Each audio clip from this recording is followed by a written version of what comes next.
Hello good morning student. आइए आज class 8 का चैप्टर नंबर हम कौन सा पढ़ेंगे, 8 चैप्टर पढ़ेंगे और बुक का नाम क्या है, पारमिता। ठीक है बच्चों, इससे पहले कि मैंने चैप्टर आपको कंप्लीट करवा दिए हैं उतना तो आपको समझ में आ ही गया होगा।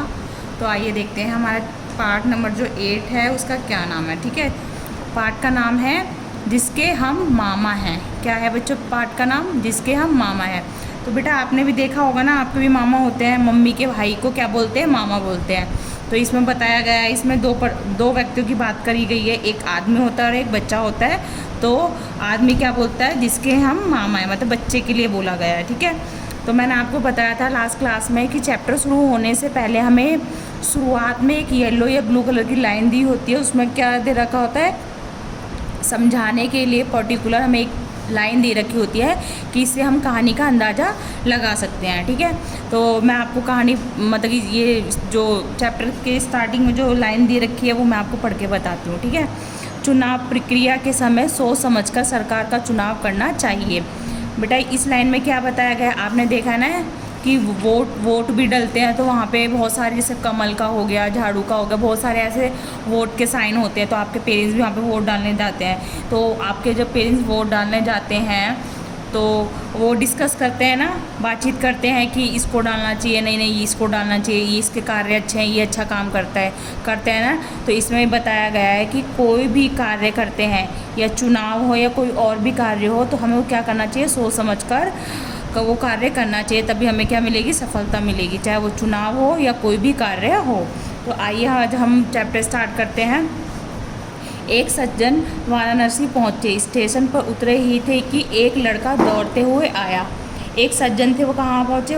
वाराणसी में पहुँचे, और एक लड़का उनके पास कैसे आया? दौड़ते हुए आया। मामा जी लड़के ने लपक कर चरण छुए, मतलब कि एकदम से वो बच्चा आया और उसने किसके पैर छुए? अपने मामा के पैर छुए।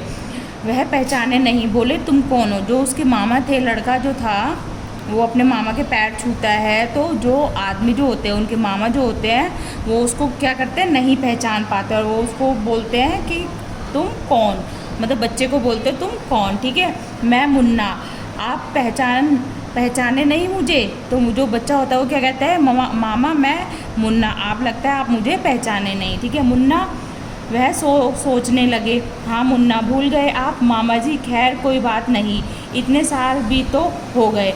तो बच्चा क्या कहता है अपने मामा जी से? कोई बात नहीं, इतने साल हो चुके हैं तो अब शायद आप भूल गए होगे, ऐसा उसने कहा। तुम यहाँ कैसे? मैं आजकल यही हूँ। अच्छा हाँ, मामा जी अपने भांजे के साथ वाराणसी घूमने लगे। आपने देखा है ना, आप कोई नई जगह पे जाते हो और मान लो आपको कोई रिश्तेदार या कोई जान पहचान वाला मिल जाता है, और आप नई जगह पे जाते हो, तो आपको क्या लगता है कि कोई साथ में मिलता तो मुझे यहाँ के बारे में अच्छे से बता सकता। तो उसी प्रकार उसके मामा जी जो होते हैं वो सोचने लग जाते हैं, चलो मैं इस जगह पे आया हूँ, तो नई जगह पे आया हूँ, तो मुझे इतना कुछ पता नहीं है, पर चलो कोई तो मुझे मिला इस जगह के बारे में बताने के लिए। तो वो मामा भांजे क्या करने लगते हैं? वो वाराणसी में घूमने के लिए निकलते हैं।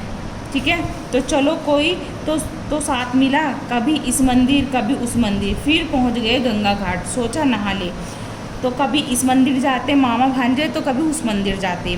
फिर वो क्या सोचने लगे कि वो कहाँ पहुँचे? वो गंगा घाट पे पहुँचे, और उन्होंने वहाँ पे जाकर क्या सोचा, क्यों ना गंगा घाट में गंगा में नहा लिया जाए।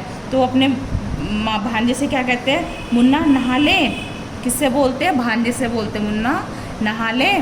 ज़रूर नहाइए मामा जी, वाराणसी आए हैं और नहाए नहीं, ये कैसा हो सकता है? बच्चा क्या बोलता है कि आप यहाँ पे आए हो और यहाँ पे नहीं नहाओगे, तो ऐसा कैसा हो सकता है? तो बेटा मैंने यहाँ तक आपको स्टोरी पढ़ाई, समझाई कहानी। तो इस कहानी में आपको क्या समझ में आया? एक मामा होते हैं और एक उनका क्या होता है? भांजा होता है। तो भांजा वहाँ पे पहले से रह रहा होता है, पर जहाँ पे मामा गए हुए होते हैं वो उनके लिए अनजान शहर होता है। ठीक है, तो वो कहाँ घूमते हैं? वो मंदिरों में घूमते हैं, घाट पे घूमते हैं, और घाट के लिए मामा क्या कहते हैं? यहाँ पे घाट पे आए तो नहा क्यों नहीं लिया जाए। ठीक है, तो ये कहानी मैंने आपको यहाँ तक पढ़ाई है। इससे संबंधित प्रश्न मैं आपको देती हूँ, जो आपको किस में करने हैं? अपनी बुक में करने हैं। ठीक है, तो क्वेश्चन नंबर आपको दिया जाता है, क्वेश्चन नंबर 2 का है, सही विकल्प पर चिन्ह का निशान लगाइए। आपको क्वेश्चन दे रखा है फर्स्ट और सेकंड, जो कहानी हमने अभी तक पढ़ी है उतने में ये दोनों क्वेश्चन आते हैं, तो आपको इस पे और इस पे क्वेश्चन पढ़ के क्या लगाना है, सही आंसर पे इसका चिन्ह लगाना है, ठीक है। और फिल इन द ब्लैंक्स में क्वेश्चन 1 और क्वेश्चन 2, ये दोनों अभी मैंने कहानी जहाँ तक पढ़ाई है उनमें ये कहानी में आते हैं प्रश्न, तो ये आपको करने हैं। क्वेश्चन नंबर 2 के भी 2 पार्ट करने हैं और क्वेश्चन नंबर 5 के भी 2 पार्ट करने हैं, ठीक है। और यहाँ पे दे रखा है क्वेश्चन नंबर 9 जो दे रखा है संधि विच्छेद।